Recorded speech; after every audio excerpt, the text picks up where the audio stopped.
नमस्कार, आप देख रहे हैं डेमोक्रेटिक ओपिनियन और मैं हूं मनीष कुमार। एलन मस्क ने जब से ट्विटर को ख़रीदा है, हर रोज़ एक नया फैसला ले रहे हैं। हर रोज़ एक नया परिवर्तन किया जा रहा है। इसी साल 13 अप्रैल को एलन मस्क ने ट्विटर खरीदने का ऐलान किया था।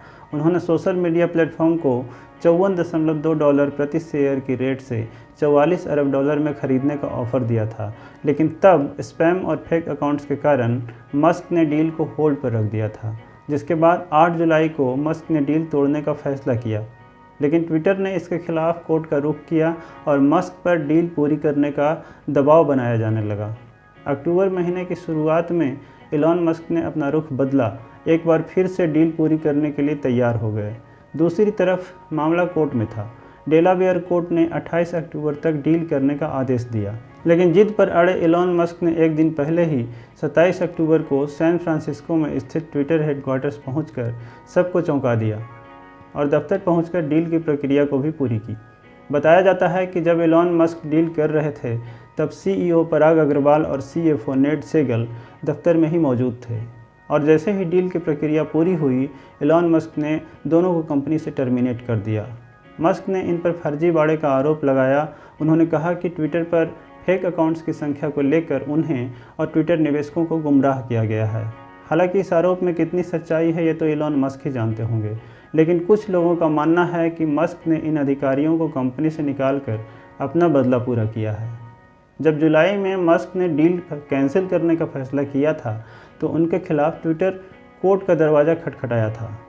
उनके खिलाफ फर्जीवाड़े का मुकदमा दायर किया गया था, और तब पराग अग्रवाल और नेड सेगल जैसे लोग कंपनी की तरफ से लीड कर रहे थे। तो हो सकता है कि बदले वाली बात में कुछ सच्चाई भी हो, मगर अब जो हो रहा है उससे यही लगता है कि एलन मस्क कुछ अलग करने वाले हैं। पिछले कुछ दिनों से एलन मस्क एक पर एक चौंकाने वाले कारनामे कर रहे हैं। 27 अक्टूबर को ट्विटर का अधिग्रहण करने के बाद उन्होंने सीईओ पराग अग्रवाल, सीएफओ नेड सेगल और पॉलिसी हेड विजय गाडे को टर्मिनेट कर दिया। उसके बाद 4 नवंबर को अपनी कंपनी से भारी संख्या में कर्मचारियों को निकाल दिया।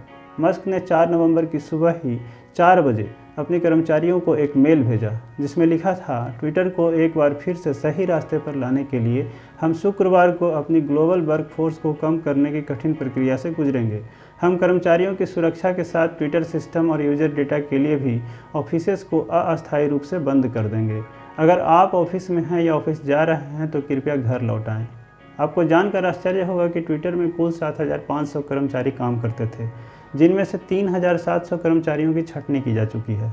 मतलब 50% से भी ज़्यादा कर्मचारी निकाले जा चुके हैं। कर्मचारियों की छँटनी को लेकर मस्क ने एक ट्वीट में बताया था कि ट्विटर में कर्मचारियों की कमी के अलावा दुर्भाग्य से कोई विकल्प नहीं बचा है। कंपनी को प्रतिदिन $4 मिलियन का नुकसान हो रहा है। मस्क ने इस नुकसान का ठीकरा एक्टिविस्ट ग्रुप पर फोड़ा था। उन्होंने कहा कि एक्टिविस्ट ग्रुप ने ट्विटर पर विज्ञापन देने वालों पर भारी दबाव बनाया है, जिससे नुकसान हुआ है। हालांकि यह बात कुछ जमती नहीं है। अगर थोड़ी देर के लिए इसे मान भी लिया जाए तो इसका मतलब यह हुआ कि अगर एलन मस्क ट्विटर को नहीं खरीदते तो थोड़े ही दिनों में ट्विटर बंद हो जाता, जो कि बिल्कुल ही असंभव लगता है। तो आखिर सच क्या है? दरअसल $44 बिलियन के सौदे को पूरा करने के लिए एलन मस्क ने अरबों डॉलर का कर्ज लिया है। साथ ही अपनी इलेक्ट्रिक कार कंपनी टेस्ला में करीब $15.5 बिलियन के शेयर भी बेच दिए हैं। अब स्वाभाविक ही है कि अगर ट्विटर को खरीदने के लिए इतना खर्च किया गया है तो इससे अधिक से अधिक मुनाफा कमाया जाए, लेकिन इतने पैसों की भरपाई तुरंत तो हो नहीं सकती। इसलिए कंपनी के खर्चे को कम किया जा रहा है। यही कारण है कि इतनी बड़ी संख्या में कर्मचारियों को निकाल दिया गया। एलन मस्क सारे फैसले अपने मुनाफे के लिए ही कर रहे हैं। इसका जीता जागता उदाहरण है ब्लू टिक सब्सक्रिप्शन पॉलिसी।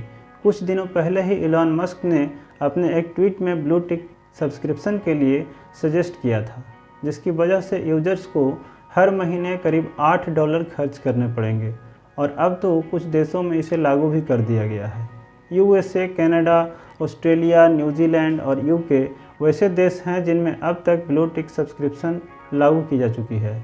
इन देशों में इसकी कीमत $7.99 प्रति महीने रखी गई है। एक ट्वीट के जवाब में मस्क ने बताया कि 1 महीने के भीतर ही इसे भारत में भी लागू कर दिया जाएगा। हालांकि भारत में इसकी कीमत कम रहने की संभावना है।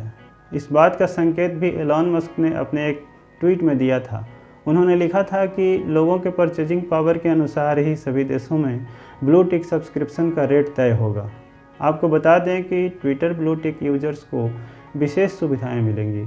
उनके ट्वीट, रिप्लाई, मेंशन आदि को प्रायोरिटी दी जाएगी। साथ ही यूजर्स को free articles, long audio video post करने की भी सुविधा मिलेगी और साथ ही कंटेंट को मोनेटाइज करने की भी सुविधा होगी। मतलब साफ है कि अब ट्विटर में भी फेसबुक और यूट्यूब की तरह फीचर्स होंगे। ट्विटर अब पहले से अधिक प्रॉफिटेबल होने के साथ ही फेसबुक और यूट्यूब को कड़ी टक्कर देने वाला है। आपको बता दें कि जितने कर्मचारियों को ट्विटर से निकाला गया है उनमें अधिकांश या तो भारतीय हैं या भारतीय मूल के हैं। साथ ही भारत के अंदर कई विभागों की टीम को ख़त्म कर दिया गया है।